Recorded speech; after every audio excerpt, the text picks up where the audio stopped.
este es el momento, Lucho, para abordar un tema importante, un tema de lo que significa el sistema de justicia, la administración de justicia en nuestro país, que ha sido puesta muchas veces en cuestión y en debate, y ahora que se vienen las elecciones para la presidencia de la Corte Suprema, de este poder del Estado, vamos a conversar con algunos de los candidatos, y justamente nos acompaña un reconocido magistrado supremo, el doctor Duberly Rodríguez Tineo, que está postulando precisamente a la Corte Suprema de Justicia. ¿Cómo está, doctor Rodríguez? Qué gusto saludarle. Buenos días, don Alberto. Tiempo que no nos veíamos. Sí, buenos días, don Alberto. Aquí mucho estamos pensando qué se puede hacer con el Poder Judicial. Ya se han registrado en los últimos, por lo menos con este gobierno y el anterior, algún tipo de reuniones de coordinación para ver si es que efectivamente la Administración de Justicia está funcionando ante las amenazas del crecimiento de la criminalidad, ante las tremendas distorsiones que hay entre la relación de sociedades en conflictos, como es el caso del Perú. Se estima que más o menos 5 millones de peruanos tienen algún tipo de conflicto entre ellos, ¿no? Entonces ya eso es bastante complicado. ¿Qué pretende o qué propone hacer usted en caso de llegar a ser elegido presidente de la Corte Suprema? Bueno, tenemos un plan de gestión bastante ambicioso, pero obviamente también tenemos que ser realistas, porque a veces, claro, hay que tener ilusiones, pero también hay que ser concreto en las propuestas. Yo particularmente pienso poner un acento especial en avanzar, porque va a ser difícil culminar en un corto periodo de 2 años un proceso que es complicado, que es el tema de implementar un programa de justicia digital en el Poder Judicial. Ese tema de la justicia digital está pues dentro de lo que nosotros llamamos el gobierno electrónico, las tecnologías de la ciencia y la información, y que apunta. ¿A qué apuntaría básicamente el tema de la justicia digital? Apuntaría a un objetivo concreto, que es la disminución de la duración de los plazos en los procesos judiciales en el Perú. Yo creo que la principal insatisfacción que tiene la ciudadanía peruana respecto al Poder Judicial es porque demoran mucho tiempo, años, y a veces hasta mueren esperando una sentencia, y esto esto obviamente deslegitima al Poder Judicial ante la ciudadanía. Entonces, con la implementación de este programa de justicia digital, pienso que podríamos avanzar, y hemos avanzado ya bastante, por ejemplo, con el tema de las notificaciones electrónicas. Doctor Duberly Rodríguez, le saluda Luis Sotomayor. ¿Cómo funcionaría esta justicia digital? ¿Cuál sería el mecanismo para acelerar precisamente los procesos? Bueno, nosotros ya tenemos un proyecto que ya se está implementando, un plan piloto en la Corte de Lima Norte, o sea, lo que es Comas, Caraballo, Independencia. ¿En qué consiste? En que todos los documentos que ahora se guardan en un expediente con hojas y hojas de papel y con tomos, simplemente se escanea y se arma lo que se llama el expediente judicial digital, y eso nos conduce al ahorro de papel. Yo quiero darles datos objetivos para que la ciudadanía entienda, por ejemplo, cuánto gastamos en papel y cómo ahorraríamos en el tema del expediente judicial digital. El Poder Judicial gasta anualmente 4 millones de soles en papel, 4 millones, y gasta en tinta y tóner para imprimir ese papel 18 millones de soles. Y, por ejemplo, solamente en el tema de las notificaciones electrónicas, que hemos avanzado mucho este año, hemos realizado 542,000 notificaciones electrónicas. Antes, por ejemplo, cada notificación nos demandaba un promedio de 4 hojas de papel, y que mientras ir y regresar demoraba un promedio de 25 días. Ahora con notificación electrónica es en tiempo real. El juez emite la resolución, la coloca en la casilla electrónica de los litigantes de las partes y están notificados automáticamente. Eso da incluso más transparencia, porque a veces se hace hasta negocio con las notificaciones. Entonces la justicia digital nos va a ayudar también a transparentar el proceso, y eso es una barrera contra la corrupción. Entonces, este es un objetivo obviamente es que no se puede lograr de la noche a la mañana. Por ejemplo, en Lima Norte, en 3 años que está el expediente digital judicial, solamente hemos logrado implementar con 14,000 expedientes, pero la carga procesal del Poder Judicial pues es 2 millones de expedientes, 2 millones de expedientes. Entonces ese tema de lograr la completa implementación del expediente virtual va a ser gradual. Yo calculo que esto se podría lograr en un promedio de 4 o 3 años, pero en mi gestión yo le daría un impulso muy fuerte, sea con el presupuesto que nos dé el Estado, como tocando puertas de la cooperación internacional. Ahora, doctor, muchos de los magistrados que forman parte del sistema, los he escuchado decir, he conversado con algunos, decir, lo que se necesita en el Poder Judicial es una revolución, ¿ya? Usted está planteando, evidentemente, cambios importantes y reformas en la parte de la tecnologías para poder hacer una administración de justicia básicamente electrónica, ¿no? Con comunicados y todo lo demás. Pero para esto usted tiene que ver varios frentes. En primer lugar, que está ahorita calentito, que es la huelga de los trabajadores en el Poder Judicial, con lo cual también contribuye a la parálisis de los procesos. Porque imagínense, alguien que está esperando una resolución sobre alimentos, hoy día no lo podrá. El segundo, la infraestructura. Hemos visto hace pocos días nomás cómo están los juzgados, ¿no? Atiborrados de papeles hasta el techo, un incendio y probablemente, ojalá Dios no quiera, puede fallecer hasta una persona ahí. Entonces tiene eso. Y además tiene la formación de los jueces, que también hay una situación que el Consejo Nacional de Magistratura lo ha venido elaborando. Entonces 3 frentes agudos más lo que usted está proponiendo en su plataforma. Sí, ¿no? Efectivamente, amigo Alberto. Mire, aquí hay un tema de fondo, el tema presupuestal. No es posible ninguna reforma si es que no se invierte en justicia. Pero los gobiernos tienen que entender que así como es justo y necesario que se invierta en salud, en hospitales, en postas médicas, que se invierta en educación, en colegios, universidades, que no se abandone la educación pública, tampoco se puede abandonar el servicio de justicia. Porque ¿qué pasa?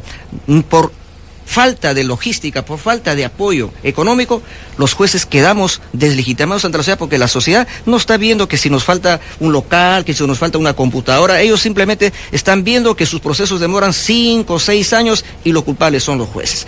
Ahorita cada juez tiene un promedio de los jueces de primera instancia de no menos de 2.000 expedientes cada uno. Imagínense si son 365 días del año y tuvieran que emitir una sentencia por día. Eso es materialmente imposible. Entonces, pues, no se le puede exigir a un juez que sea héroe, tendría que estar las 24 horas del día en su juzgado. Pero todavía existen, ¿no? Yo veo sí. Jueces que van con sus expedientes bajo el brazo, van a su casa. Así es, y lo hacemos incluso en la Corte Suprema. Entonces aquí viene el tema, volviendo al tema presupuestal. Yo he dado una frase tal vez un poco, digamos, no tan adecuada, pero realmente se nos ha conducido o se ha reducido a la condición de mendigos. Tenemos que anualmente estar rogando para que nos den soles más, para poder sufragar los gastos ordinarios, para pagar alquiler de locales, porque no tenemos programas de inversión. Es un contrasentido que paguemos millones de soles en alquiler de locales que no están igual, y sin embargo no podamos construir. Entonces ahí también tiene que haber, ahí tenemos que tener un avance fuerte. Entonces para conocimiento de la ciudadanía, nosotros para el año 2017 hemos pedido 3.108 millones y solamente nos han otorgado 2.056. Quiere decir que nos han dado casi la mitad de lo que hemos pedido, el 60%. Frente a ese problema yo pienso que hay que ir a un cambio estructural. Ese cambio estructural parte por modificar la ley de leyes, la propia Constitución.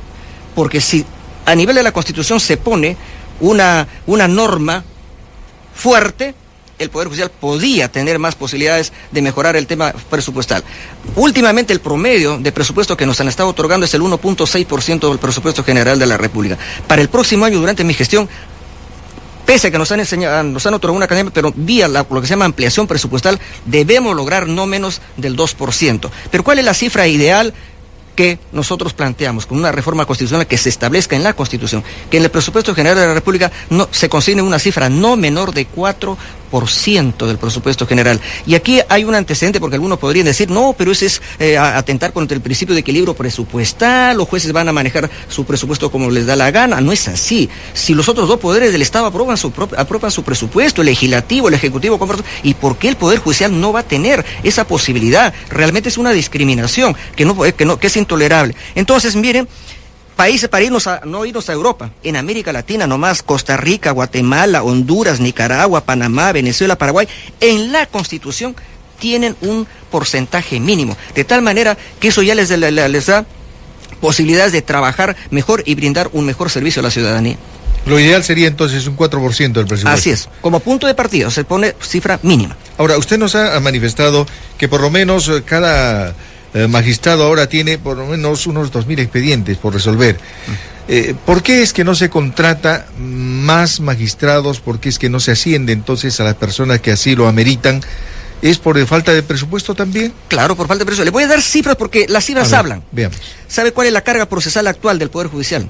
2.387.555 expedientes.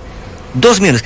¿Cuál es la capacidad de resolver anualmente que tenemos y haciendo esfuerzos enormes? Un promedio de 1.200.000. Quiere decir que más de 1 millón se nos quedan y luego los que vuelven a entrar, entonces díganme, ¿es humanamente posible que nos exijan un servicio rápido y eficiente? No es posible. La ciudadanía tiene que entender que en la medida que no tengamos un presupuesto suficiente, este servicio no va a mejorar. Es como si nosotros entráramos a cualquier supermercado, si no hay los víveres que comprar, pues entonces, ¿qué podemos hacer allí? Entonces, este es un tema real y no es un tema de demagogia política, es un tema que incluso permite que todos los años tengamos este calvario de las huelgas judiciales que afecta a la ciudadanía, a los abogados, ¿no? Entonces se paraliza todo, pero es legítimo el reclamo de los trabajadores porque el promedio de lo que ellos ganan es de 1.000 soles, 1.500, en tanto que otros trabajadores de la administración pública que hacen la misma labor ganan 12.000, 10.000, por ejemplo, un asesor de un miembro del Tribunal Constitucional gana no menos de 10.000 soles,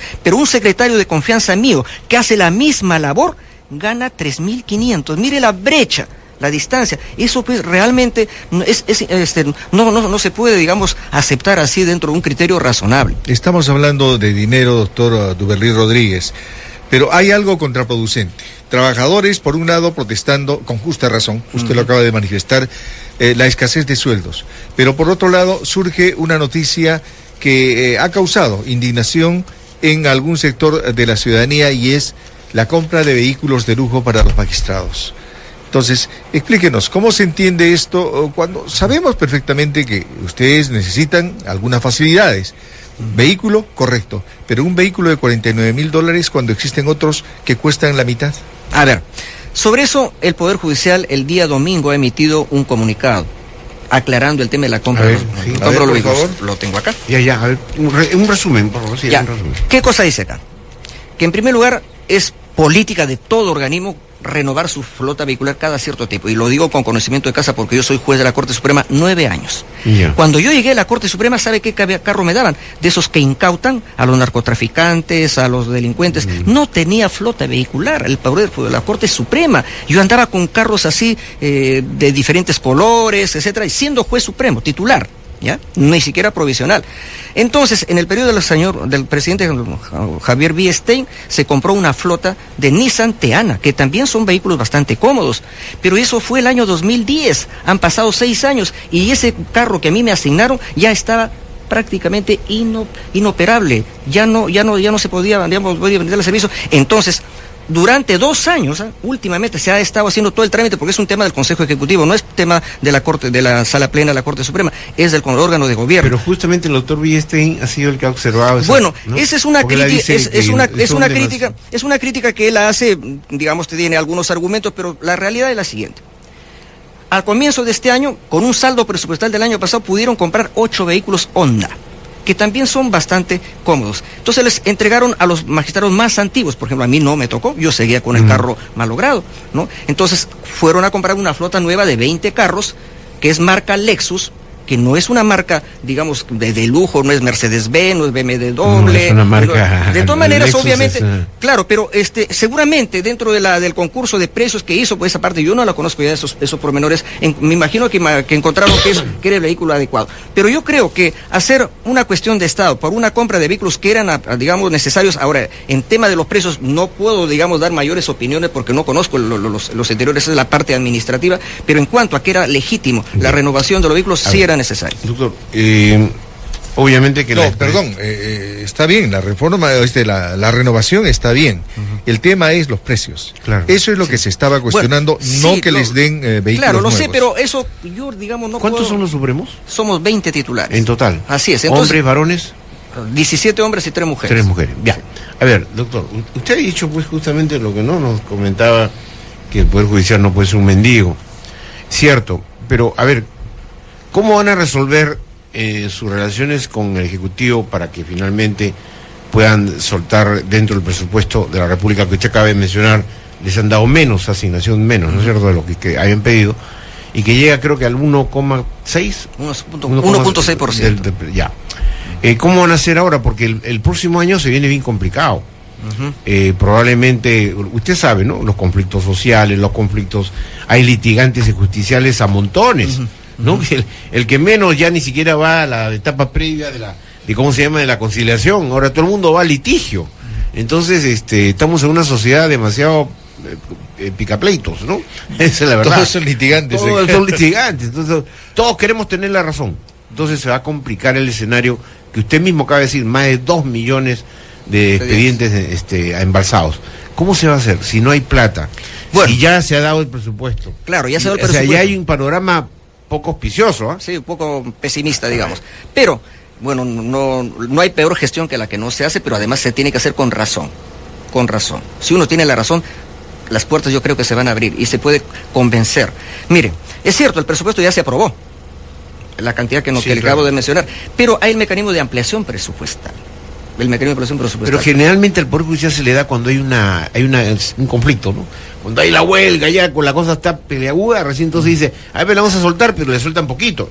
Y el historial está así. Así es. Le sueltan poquito y no resuelve el problema. Pues. Claro, así, pero nos queda el mecanismo de la ampliación presupuestal. Ya. ¿Cuánto podemos lograr? Dependerá de la voluntad política del gobierno. Pero ese es el problema, pues, ¿por qué la voluntad política? Si usted está demostrando técnicamente. Es un poder del Estado. Exacto, es un poder del Estado. ¿Por qué voluntad política, señor? Mire, técnicamente tengo más de 2 millones con la proyección a que se incrementen los litigios, se incrementen los justiciables. El delito en el Perú cada día es mayor.